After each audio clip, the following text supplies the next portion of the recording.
Hello everybody, this is Havoc and welcome to Terra Invicta. My community has convinced me to do this video, so a big shout out to them for giving me some wisdom and some pushing for doing this video today. But what this is essentially going to be a absolute tutorial for beginners. I used to do these a while back, and so it makes sense that I try and boot it up again. The extent of this tutorials, I don't know what will happen. I don't know if it'll be an entire series.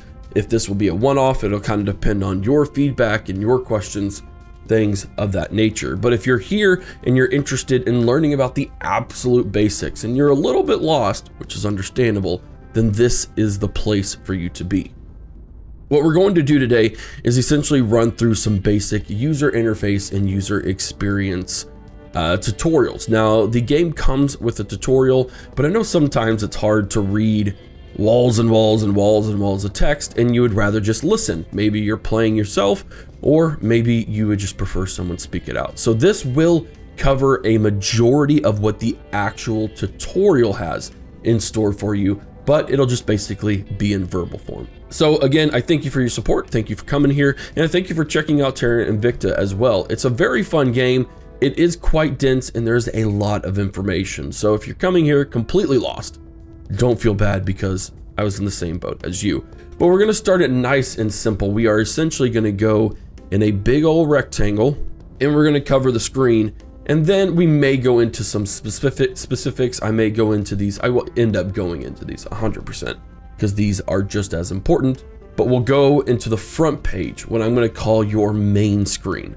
And then we're gonna go into the specifics. We'll dive into some of these other things and probably even go into your country. So it will be extensive, but I hope that you will sit back, relax, and utilize the bookmarks that I will do my absolute best to provide to you. So we are going to start in the upper left corner, and we're gonna move all the way around clockwise. So we're gonna start with the absolute basics. If you hit the hamburger menu over here on the top left side, this will bring you to your settings. And within your settings, there are several things. Primarily, the thing you will worry about is saving or loading, but then also your settings. This is your graphics quality, texture quality, anti-aliasing, all of those things down to what you need to do this. In fact, I am way too high. I need to be at this and apply the changes. There we go. And coming down to your audio, which is all pretty important. I would actually, depending on what you want to do and your goals for the game, maybe voice volume may not need to be as high. And one of the good things is that as you adjust it, you actually hear the volume change to figure out what you need to do the best. Gameplay wise, you have a whole range of options that I really haven't messed with personally, but I have my own way of doing things. So, and then of course, this allows you to see your controls, to see all of the things that you can set there. Now, this is pretty important.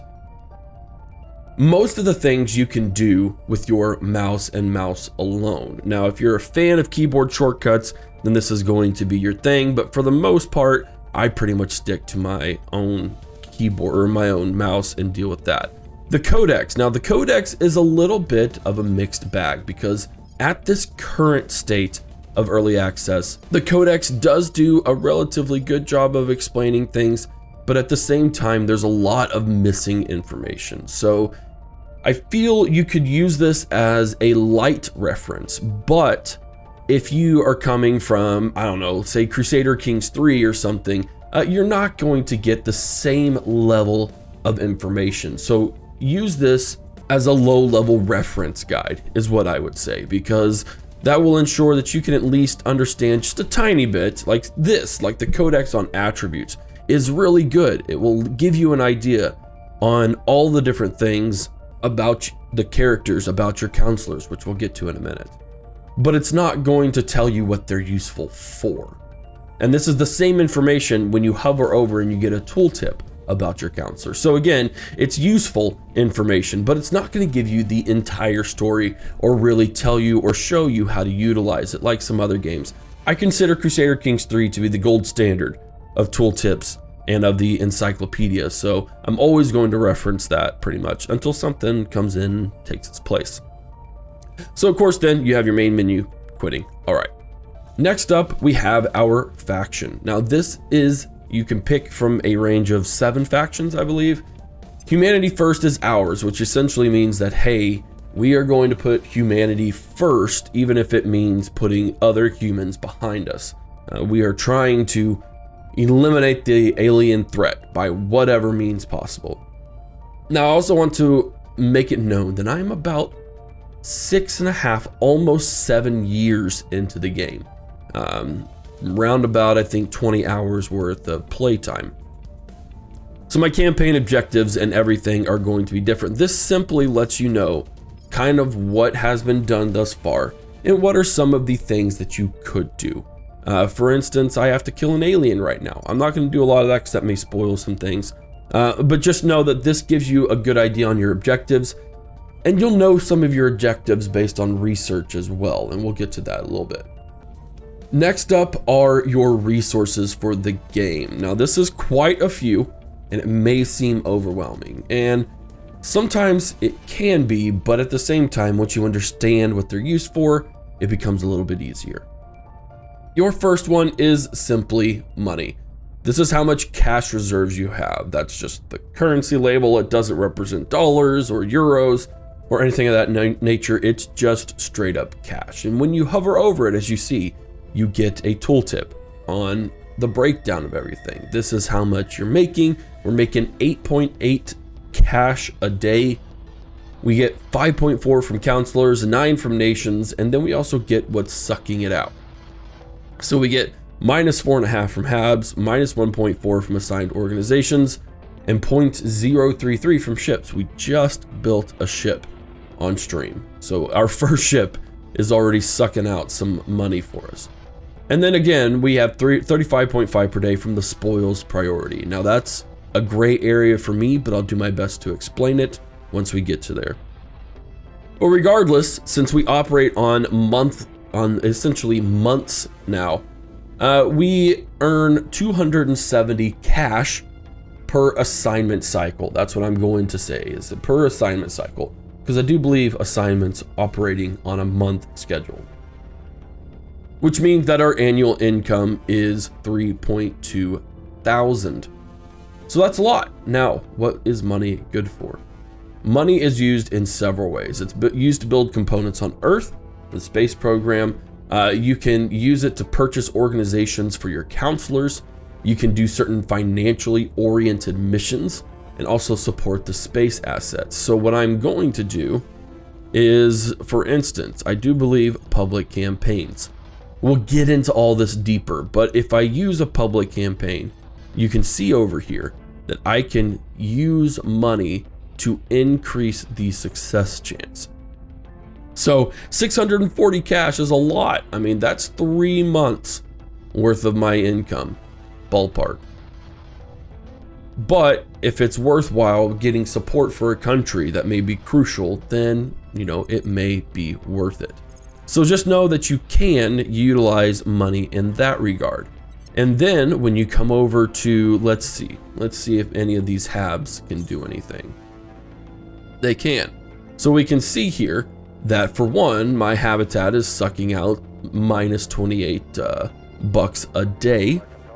But if I were to build something, you can see that the base cost is 1 of our other resources and 2 of our other resources. And if we were to build it on Earth, it would require 26 buckaroonies and 3 of our other resources, and would take 180 days to build. We'll get to this. There's going to be a lot of, we're getting to this in the future, but I just want to let you know that, as you can see, there is certain resources that require certain things, and we will have to just get there in a little bit. All right, let's get back down to Earth. By the way, you can rename all of your counselors, which is pretty daggum cool. So all of these are named after, most of them are all named after people within my Twitch chat that are really, really supportive of the channel. Anyways, moving on. Next up, you have influence, which has the exact same breakdown systems. You're going to figure out how much you're making and how much is being sucked out. Now with influence, if I remember correctly, one of the only ways that you lose your amount of influence is, well, if you pick a new organization that helped it for your counselors. Something happens to one of your counselors, but also the biggest thing is if you go over your control points, and we'll get to that in just a minute. But influence is used much in the same way. In fact, kind of all of these are. It represents the political capital, swaying institutions and people towards your goal. You gain it from global opinion about your faction's ideology, your organizations, your counselor traits, and your Hab modules. There are habitat modules, like you ones you saw in space, that do boost your influence. Now, whether it's worth it or not, that's a different question, but regardless. And it's also spent on maintaining your control points each month, yes. So again, if you go over your control points, you are going to be losing the amount of influence. Influence is extremely crucial. Influence is what helps you gain control points for nations. So you can see wherever we are at that this actually is in Angola, so we're not going to be worrying about that. We'll get to that fun little piece of information, but regardless, you can see we already have a 94% chance in Angola, but I can use influence to influence that. So of course you want a good persuasion check, basically, but influence, that is the main thing. And I will tell you something, in the early game, it is hard to come by. I have 1.6 thousand, but there will be a time in the early game where that just is not possible. So you will have to use it wisely to gain the best countries, essentially, for what you want to do. Moving right along, we have operations. So we have 7.5 ops available to us, and it's the ability to conduct small-scale combat and espionage operations. It is primarily gained from organizations, but can have counselor traits in certain modules in an Earth interface orbit. We may get to the interface orbit thing in a little bit, but essentially what you want to have, there are operations throughout the world that require that. I do believe coup d'etat, yep. So in Nicaragua, if we wanted to, we have a 98% chance, but I could bump that up to 99 by using my operations. So again, you're seeing with these three specifically, I don't think it pertains to boost at all. But with these three resources, you will use them within certain agent actions. You can see here that every agent action, for the most part, has either requires you to spend some influence or resource, or you can boost with that resource. So I'm in what I would consider the mid game. So in the mid game, I have all of the nations that I need. There's really not a ton that I'm doing on Earth regarding, that's a bit of a mixed bag, but I have a lot of reserves. And one of the best parts is that all of these resources can be traded within other factions to get something else. But again, we'll get to that in just a little bit. Moving right along, boost. Boost is probably one of the most important resources, simply because you have to use boost in the early game to get into space. There's no other way. So one single point of boost represents moving 10 metric tons of material from the Earth's surface to low orbit. Now, again, I have 144 right now, but there was a time where I was lucky to have 5 or 6. So early game, it's important to find ways to increase your boost because that's the only way you are getting into space. Case in point, let's go back here. Now this is a low Earth orbit, and these modules are tier 2s and stuff, so we're not worrying about that. But if I wanted to build, let's just say a life science lab, what you'll notice here are these construction costs. So you have two options. You can either build on Earth, which costs you money and boost. So 1.5 points means we're moving 15 metric tons of material to develop this specific life science module. And it would take 30 days. Well, now that we do have materials from our habitats on Mars and other asteroids, I can utilize the materials that I have over here. But in the early game, you can't do that. You have to use boost and you have to use money. And when you're considering that at one point, I think I was making 0.09 boost per day, it's pretty daggum precious. And when it costs 6 10, 15 boosts to build a module on the moon, or it costs 30 boosts to build a module on Mars. It becomes a very precious commodity until you're at the point where you're creating this resource. Mind you, I am 6.5 years into the game, so these sort of things are ready for orders. Nothing that I have to truly worry about anymore. But you can still use this. If I want to build a habitat, a platform on an asteroid, or build something out in space, and I don't have those materials for whatever reason, I can still utilize boost.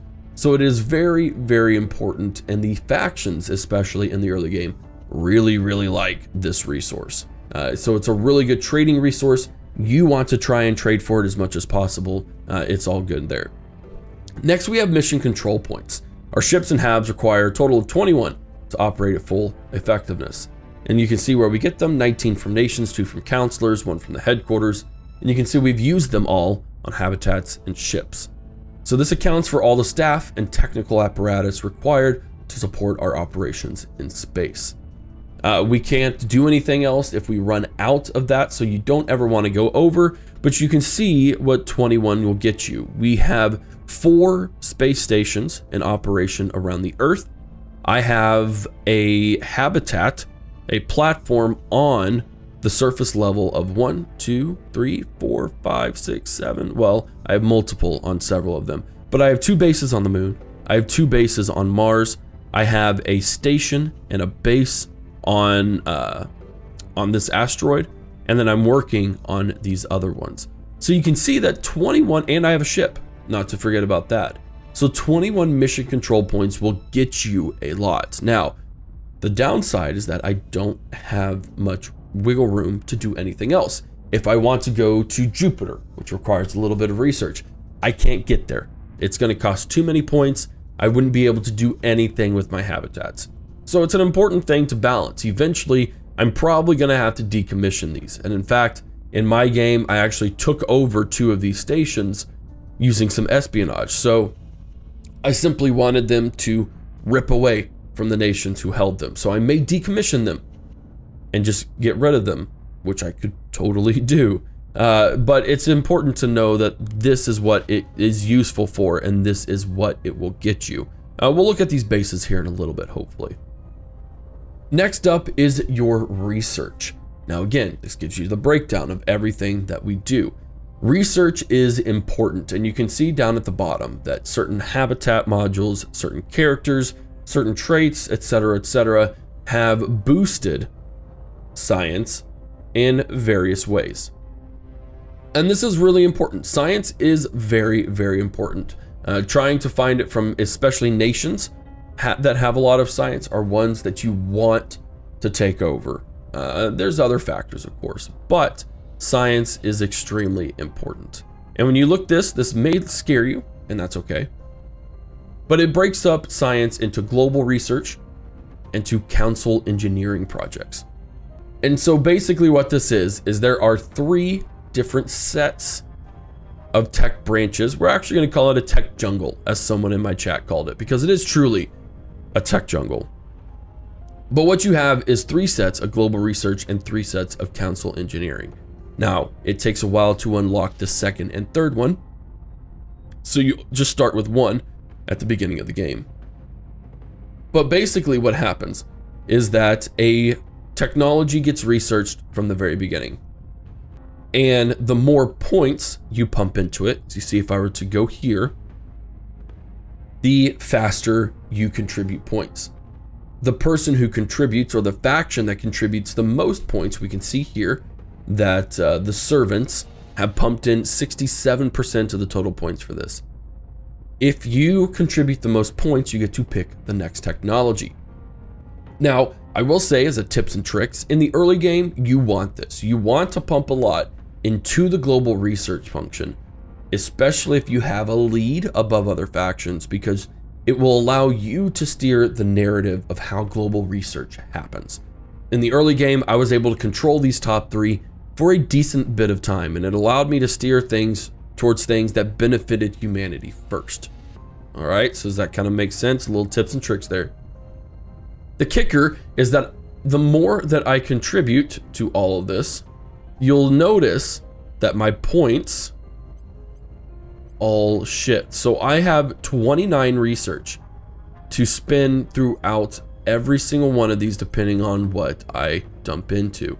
So if you're wanting to really stay ahead and you don't want to focus on your council engineering projects, then you don't have to do that. You can totally just empty that out, and you can see 8, 7, and 8 a day, which is pretty daggum good. At this point, the completion dates will go up or down, and that will be fantastic.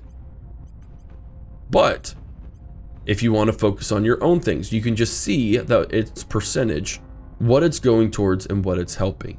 Now at this point, 2.6 per day isn't going to do anything. So I would pretty much say forget global research at the moment until the next tech comes around, and then I'll pump into it. That way it gives me an opportunity to split between my own personal stuff, and then be able to do that.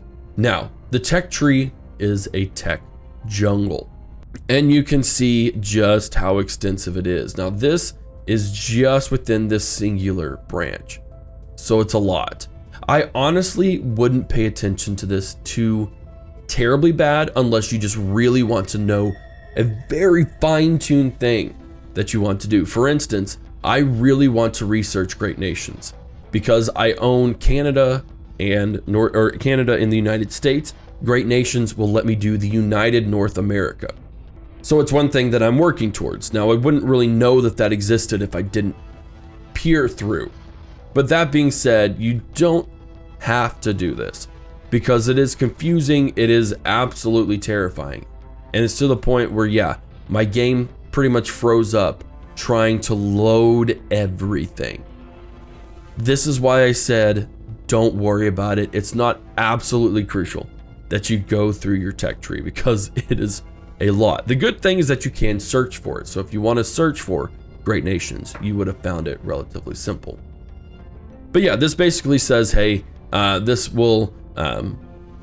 is your research screen. And then based on the things that we've done throughout our factions, our organizations, our modules, we have bonuses. We have bonuses personally that will boost our research in that area.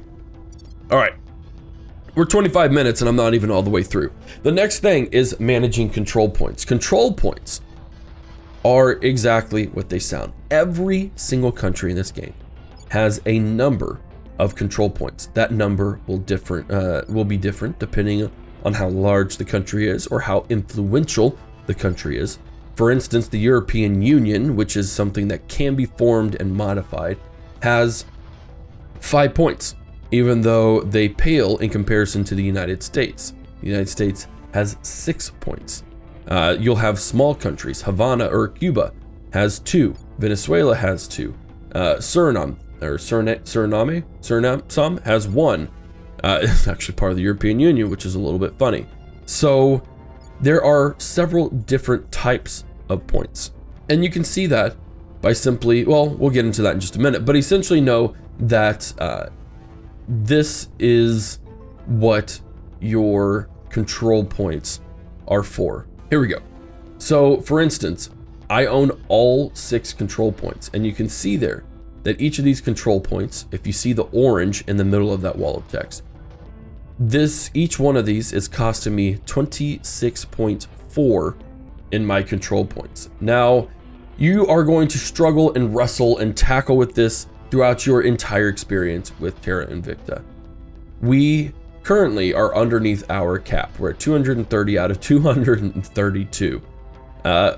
If you go over, as I mentioned, it will start tanking your influence. Now, I could honestly afford a little bit of tanking simply because I have a ton of influence and I don't have a great use for it in the mid game.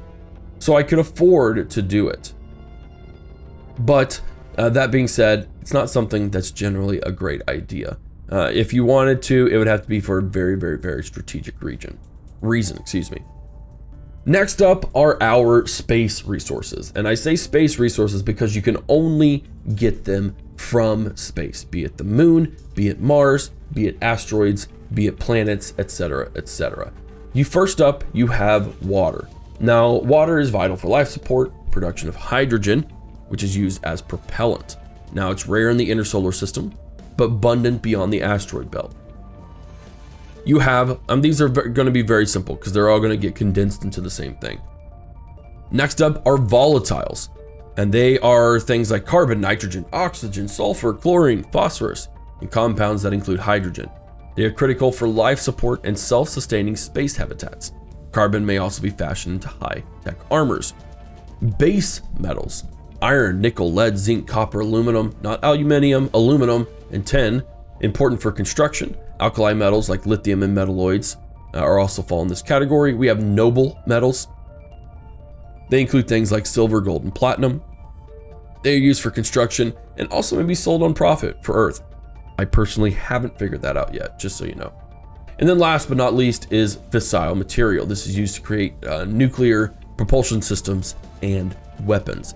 Now, as I mentioned, you can't do any of these on Earth. They exist nowhere on Earth for whatever reason, which means that, and again, in the early game, if you want to build anything, including even moon things, because again, it's not until you're on the moon, which is your closest terrestrial planet object, that you can even start thinking about generating these resources. So you will have to rely on boost to build anything in space until you are up and running with a moon base. All right, so just get that out of your head now. If it's confusing, if something says it costs these resources, it does, but since you don't have those resources available, it will use your boost. So all these materials are used. So let's take a look at the resource generation. So we're going to look at the La Plata base on the moon. Hello, we have 2 bases on the moon. If I select that, you'll see all of this. Just don't worry about it. It is rather confusing. But basically what we can see is that I have my outpost core, I have my tier 1 solar module, which I should be able to upgrade.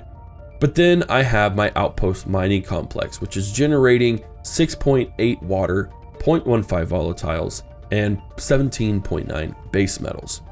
A better idea is when you collect or select any terrestrial object, in this case, the moon, and you go to sites.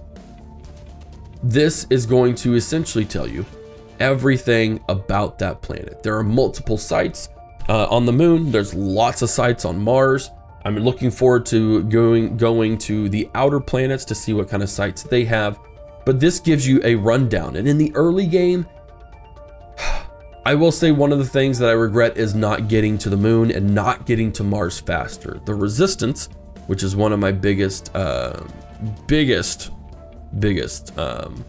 rivals, I would say, got to the moon first. And as a result, they chose what I consider to be the best base because it allowed them to have the highest concentrated fissile material on the planet or on the moon. But regardless, you would be able to do all sorts of things here. And it is a requirement essentially for, again, building up that whole idea. You can see here that my 2 bases are focusing on water and base materials because those were simply the best second options. I chose not to go with the fissile material because I knew I could do it in the future. But you'll also notice that when I click on this, I can found a platform. I'm into the point now where I could found an orbital, and you can see here that my only options are still to build. They still cost me a lot of stuff. So this is important. This is a big orbital station, and it's still going to cost me 18.5 from my boost. So it's still a very crucial material even now. It's just I also have it offset. So I could, if I were to do it solely, it would still cost me a pretty penny. Now again, I have lots of materials, so it's not worrying about that, but still, it's an important thing. So if we want to, we can take a look real quick. I can look at my base on Mars under the same thing. If we were to click on Mars, we can see that Mars has several more options, and it also has a lot more resources, a lot. I was able to snag 2 of the bases. You can see here that the Resistance has 5, which is a bit bonkers. But regardless, it is much more wealthy in terms of those sort of things. Now there are some, of course, some stations and stuff. And then we can click on essentially any terrestrial object and figure out what all they have. Now I've taken it to the long game. And by that, I mean that I have established bases on very, very resource wealthy asteroids. Rather than fight everyone on planets at the moment, I built my 2 bases on Mars, and I'm fighting instead in the long game on all of these different fantastic heavy laden. You can see they only have 1 site, so it's not even something that someone can contest or build and try and exploit. To me, once you are able to research and focus on this, this is what's going to benefit you more. You can see I have a ton: base materials, noble metals, etc., etc. And even here on Ceres, I'm having a ton of water. So there's so much that you can do to generate resources. You can see I have a lot now. This is the most I've ever had, and it's super exciting. But just to give you an idea, and I hope I didn't lose you with that. Next up, we'll get to these at the very end, but know that these are certain reference tabs that will allow you to access pretty much anything in the game that you would need information-wise and interaction-wise. So just keep that in mind. We have our date, of course. It is the 1st of April, April Fools, of 2029. We have the time of day. Now, I can't go forward in time because I have not confirmed my assignments. You cannot move forward in time until you have completed the assignments. But what I can tell you is that you can increase the speed, which will allow you to fast forward through the days. I highly recommend doing that unless you just like watching things go super slowly, because once you complete assignments, there's not a lot else that you're going to do. Maybe interact with your modules, build out some stuff in outer space, but you're going to want to fast forward, super fast forward time, as I like to call it, to get through your days faster, to complete your assignments quicker. So that's just something to keep in mind. That's what this is. This is literally the time of day, and it will go by like the minute, I think, if you want to do it that way. Don't recommend it, but to each their own. Now, this is a set of filters that you can see Earth by. I like keeping this on faction control because it allows me to see what faction controls what countries. This is very, very important for me. I consider it the best one, honestly, but it's not the only one. And in the early game, you're not going to see a lot of colors because everyone's trying to capture their own thing. But we have lots of things. Terrain, which is just simply the the world broken up into its various countries and political, geographical borderlines.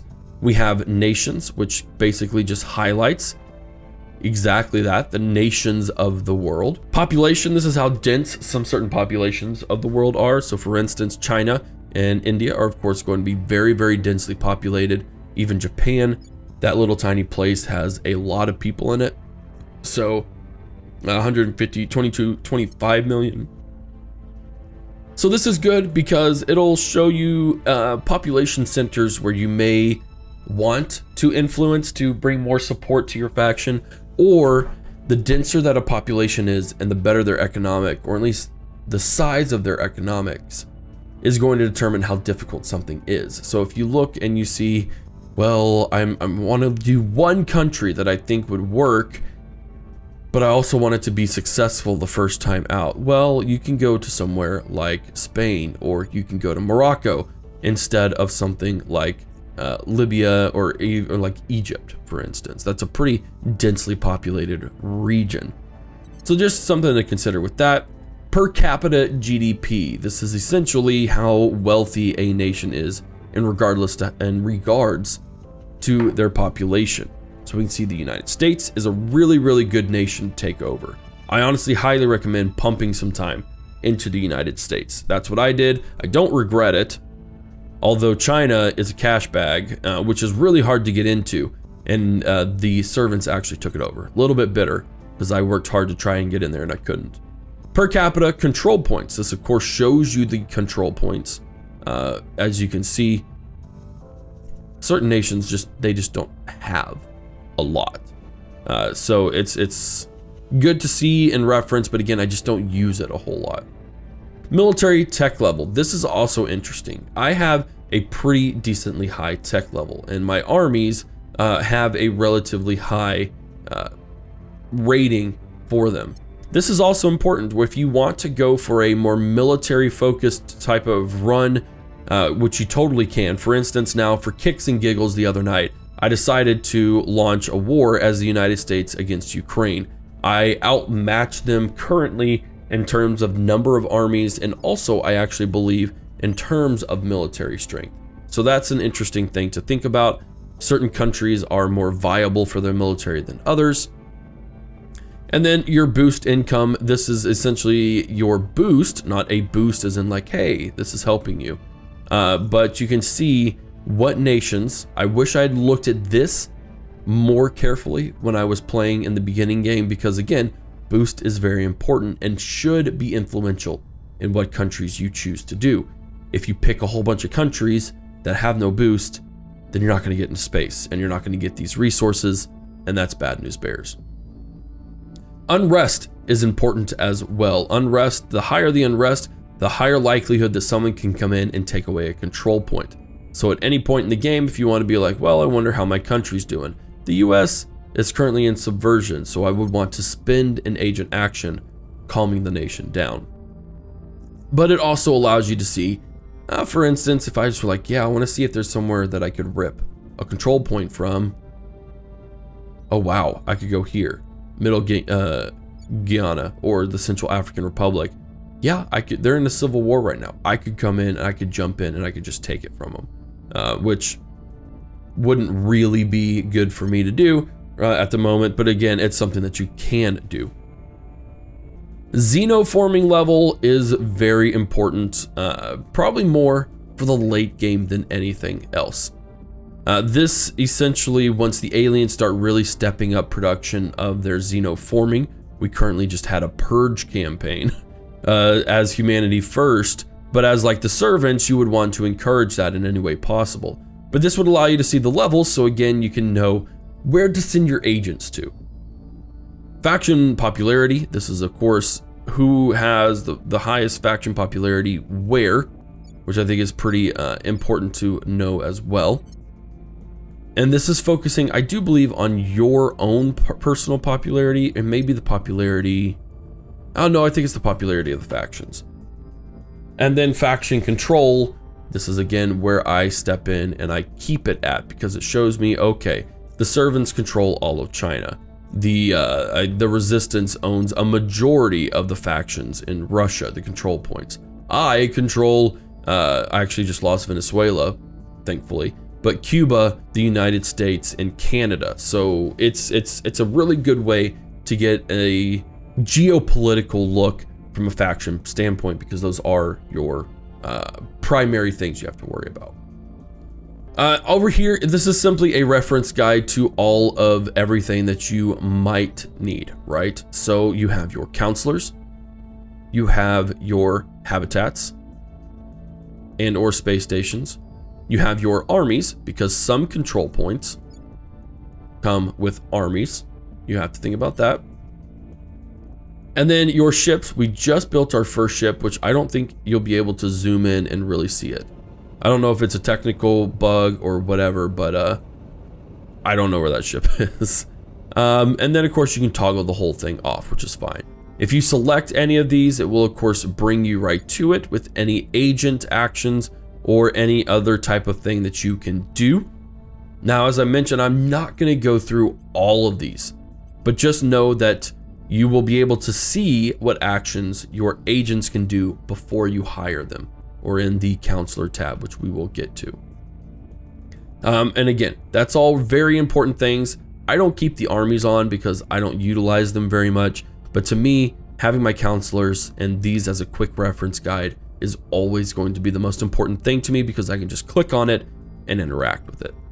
When you have your counselors selected, you can show where they are by always clicking that button, which is a very nice thing, or you can simply click on them. That's always one of the best ways as well. You can tell they're ready for an assignment, their role, and then of course all of their stat skills. We'll get into that in just a little bit. You can see their actions. Now, different agents have different actions depending on their skills, depending on the rating system, depending on different traits that you can enact with them. And that's very important. You want a wide range of skills across all of your agents so you can take full advantage of the different systems within the game. So I think it's pretty important to take a look at that and to kind of spread out your people as much as possible. Over here is simply an event log. This simply is just, hey, something happened here. What I do wish is that you could hover over any of these events and it would tell you, well, it does for the most part. Okay, it wasn't doing that before, and sometimes it's a little bit glitchy. So, for example, a probe controlled by Project Exodus has been launched towards 15 Eunomia. 15 Eunomia, it's not something I'm concerned about, so I'm not going to take any action. But yeah, so people were detected, things like, it's a good way. I don't pay a terrible amount of attention to it, I'll be honest. But it is good if I see something weird. Like there may be something like this. Okay, a probe controlled by the Protector, it's been launched towards 18 Melpomene. Okay, that's cool. Or in this case, hey, we detected a new alien fleet docked at Cloud Serpent Station. If we were to click on that, it's gonna bring us to Cloud Serpent Station. And this is Victor 50, which is going to show us that. Now, say you're lost in space. And no, not the show. I'm lost in space. I don't really know. I don't want to keep scrolling out and keep scrolling out and keep scrolling out to see that. I just want to get back to Earth. That's what these are for. These are nice little focus points. Now this will show you a beeline from point A to point B. So you're going to end up in the Middle East here. If I were to be in the space and I were to just hit that, it would just zoom right in. So if you want to zoom to a specific spot, that's when you go and you pick. So we could do this. And if I clicked on Radis, it's going to zoom me into exactly where he or she is. So this is your Earth tab. This is your solar system tab. If you want to get to the solar system as quickly as possible. The solar system is very interesting in this game because it is based on a rotation, a gravity orbital system. So all of these planets orbit around the sun, relative speed to the game, of course, to what their actual orbit is, which means that it may take a little longer to get to Mars if Mars is over here and Earth is over here. What I do wish, and I wonder, let's take a look real quick. We're gonna experiment live. Okay, this is very interesting. It's something to consider. It's going to take 304 days if I were to do something from Earth. If I use the resources inside of my own planet, it's only going to take 90. I want to know, and I may experiment with this later, but it's something to consider. Maybe you can look at this yourself. I would love to know if Mars were over here, if it would take 365 days, 380 days, 390. I cannot confirm because I haven't tested it myself, but just by logic standards, it would be closer, it would be faster to send something from Earth to Mars when Earth and Mars are in sync with each other and closer. I can't confirm that, but that's just something to think about. And yeah, so here's the solar system in all of its glory, including all of the planets that they believe are existing out here as dwarf planets, orbital planets, etc., etc. It requires tech to get all the way out here. So that's also something that you want to consider, is whether or not you're going to be able to actually get out there. But of course, again, this is just the solar system view. That's all good. Next up is your council. And you can see here that I have 5 council members. You start out with, I believe, 4, possibly just 3, and you have to bring them all in. Now, this is a lot of information as well, and you can, of course, customize all these people. You can see a lot of information about them, but this is just a good screen to say, hey, this is my team, right? So you have a set of traits: persuasion, my mind is blanking on this word, investigation, there we go, espionage, command, administration, science, security, and loyalty. But you also get a really good glimpse on what they are contributing, which is also pretty daggum important. Now, if you look up into here, this again looks like a lot, but it's really just, think of it as a spreadsheet. I kind of hate to say that, but that's basically what it is. So over here, is the missions. These are the mission types that this agent, Radis Malone, can do. And if you hover over each one of them, not only will it tell you what it does, Control Nation gets you an open control point if it's successful, but it tells you the stat that helps it and what you can spend. So for instance, Control Nation requires a good persuasion skill, and you can boost it using influence, defend interests. Some of them don't require anything. This simply just costs 20 influence. Public campaign requires persuasion, spends money to do anything. What is one thing that probably isn't just persuasion that I could show you? Maybe there really isn't for this case. Okay, and invest in alien activity requires combat, and it does help to have a good command skill even though it doesn't show it.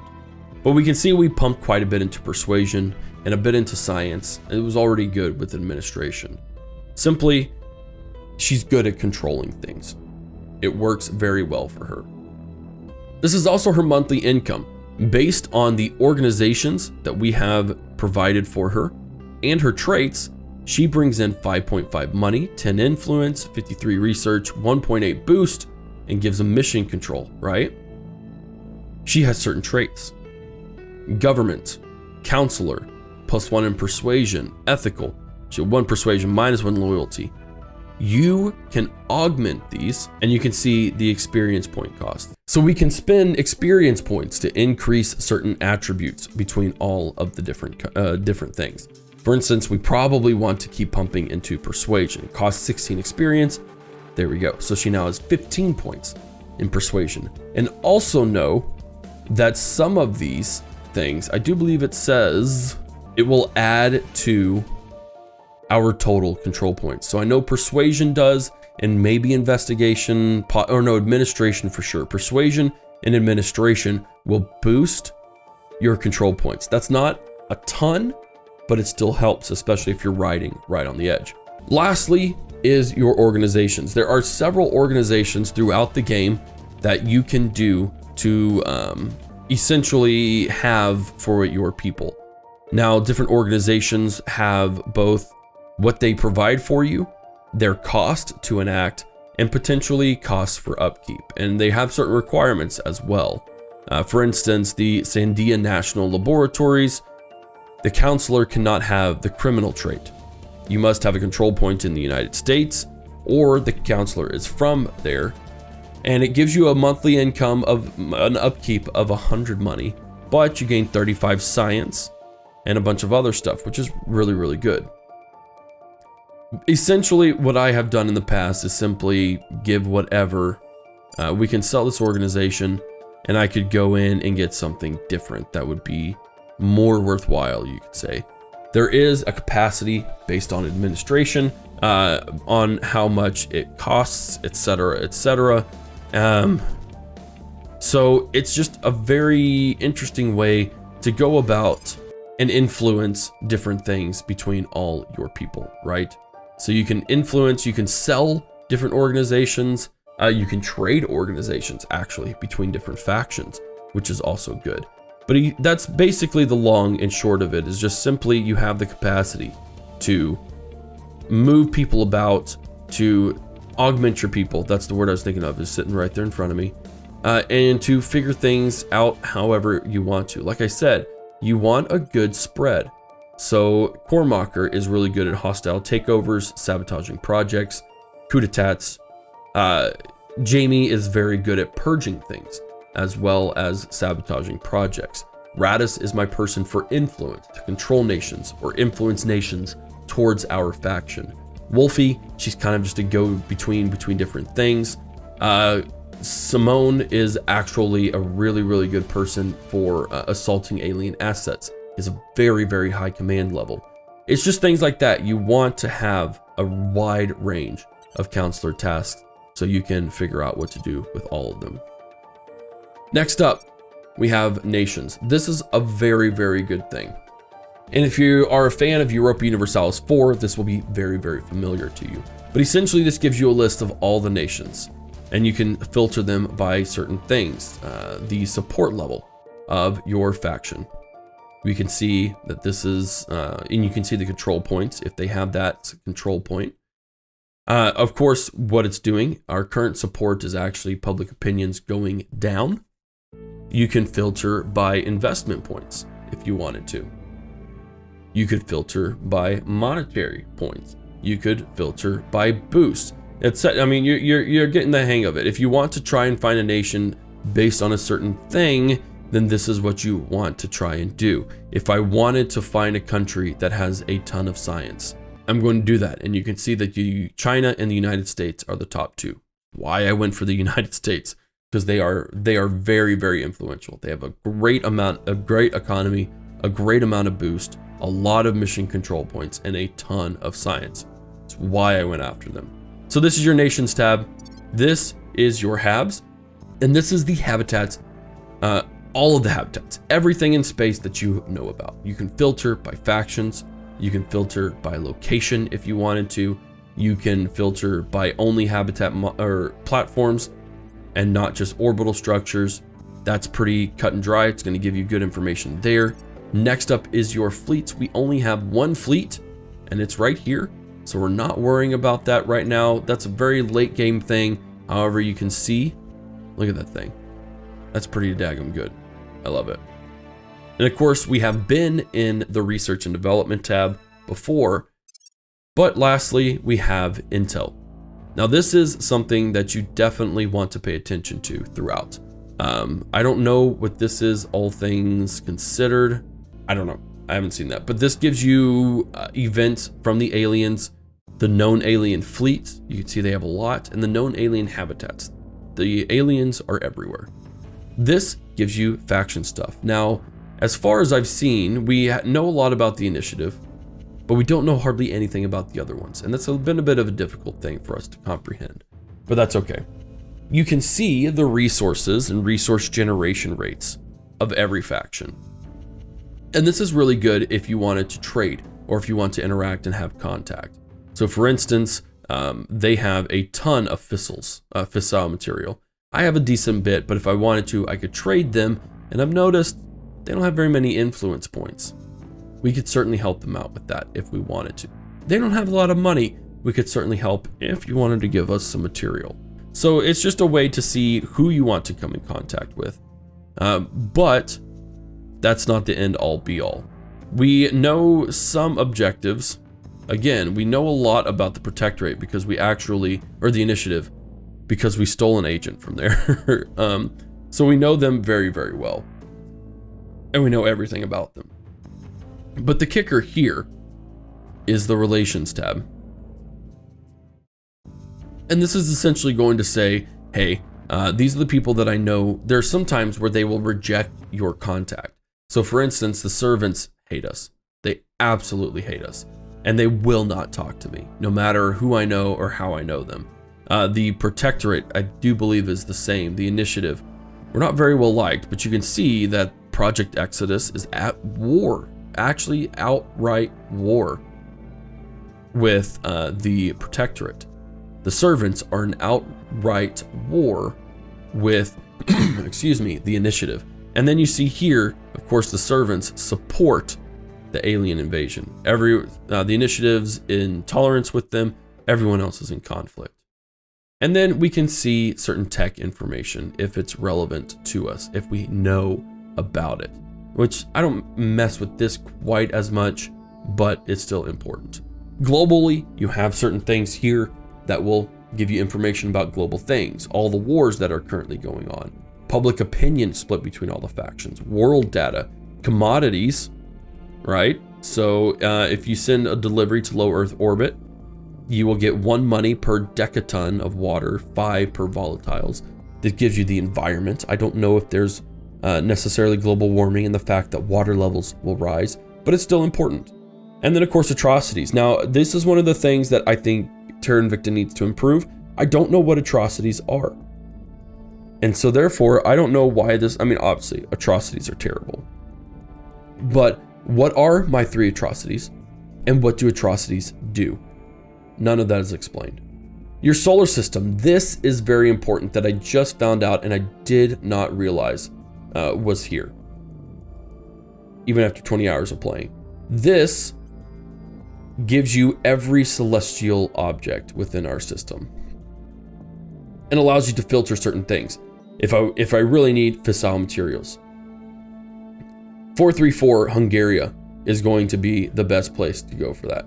If we go here, yeah, we can see that the resistance is already there, and it gave me them 1.8 fissile materials, which is very, very important. Where was that? Oh goodness. Intel, there we go. And then the solar system. This will also let you know who has bases there. This will give you the number of sites, and then who has what, right? So for instance, Ganymede currently does not have anyone, but we actually cannot reach Ganymede yet. So would love to just conquer all of this. You'll also notice that it's not super habitable. But it's just a good way to see. This is very, very important for me because I lost an asteroid that I wanted and I didn't know this system was here. So yes, you're gonna have to find it. You're gonna have to write it down somewhere and then see, but this is also just a really good way. And then you can also filter by prospected. So you sometimes, in many cases, need to prospect a celestial object before you can found a platform or found a station. And so you can filter by that to say, okay, these are the ones that I know I've looked at, ones that I know I can build something on. Let's see what there is. Transfer planner, this is something that I haven't messed with, so I'm not gonna mess with it. But apparently you may be able to transfer different things. You could possibly transfer a low Earth orbit over into Mars, but I wouldn't know what to do with that. And then again, this is prospecting in its own special thing. When it comes to everything else, I'm trying to think if we want to dive into countries and stuff. I suppose we should, although I am limited on time here. Let's take a quick look, and I'll try and do things as informative as possible.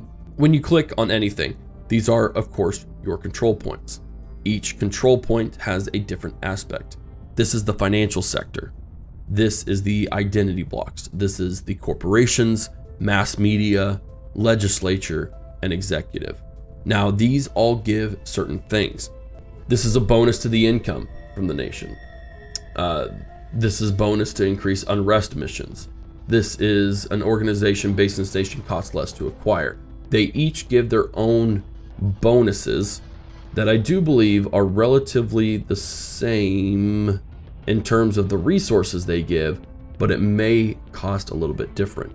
The important thing to know is that the executive branch is what is required to take actions.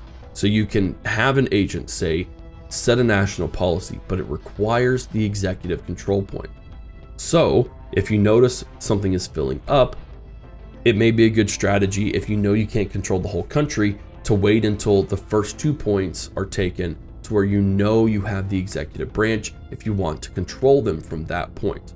Now, you may not be able to control the armies because, again, I control all the control points, which means I control all of the armies.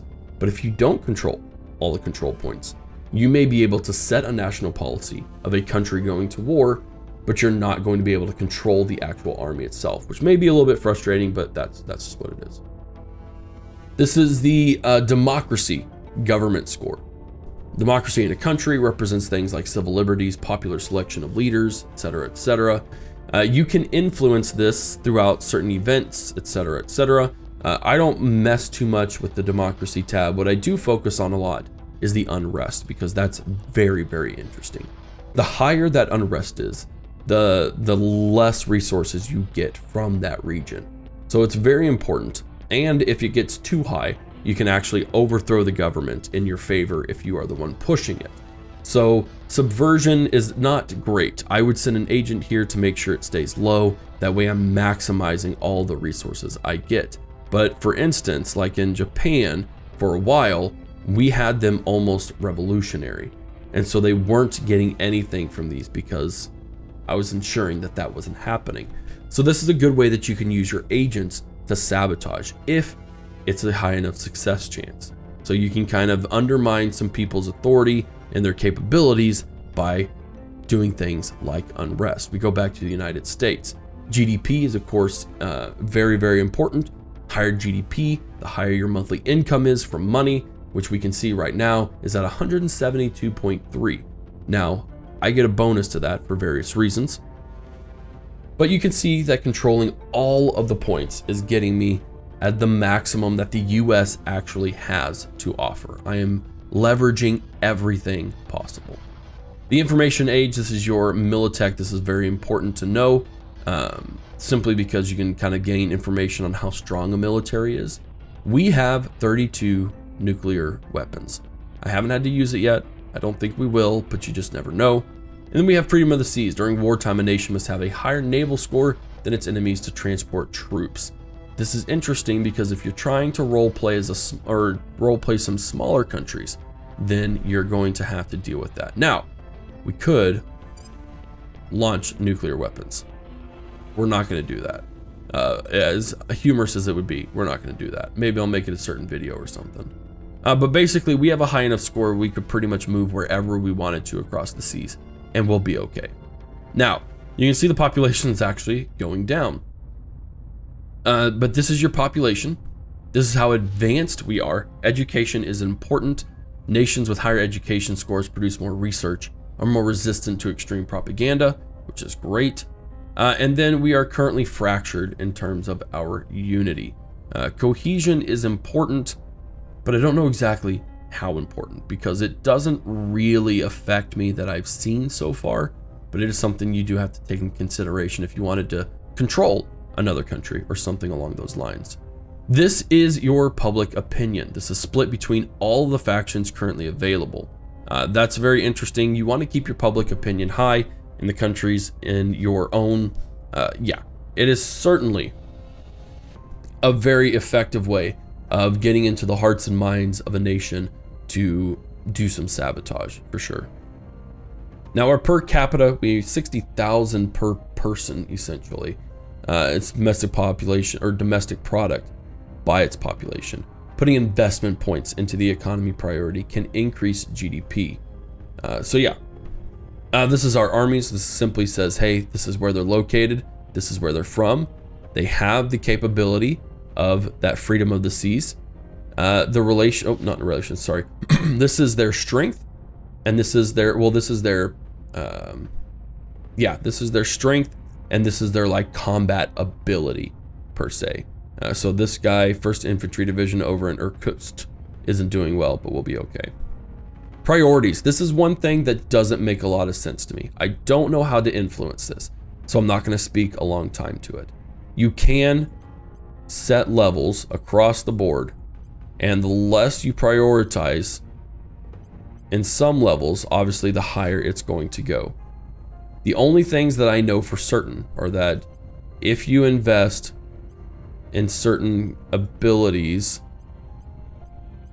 and you were to get that to go away, that little caution sign, you would get a bonus, right? So again, it's not super well explained. This will give you a rundown, but one of the things that's most frustrating is that like industrialization, cool, I don't know what that means. Exploratory, cool, I don't know what that means because there is no tooltip for it. Survival, okay, I understand, I guess. Expansionist, it doesn't tell me a whole lot of what is in there.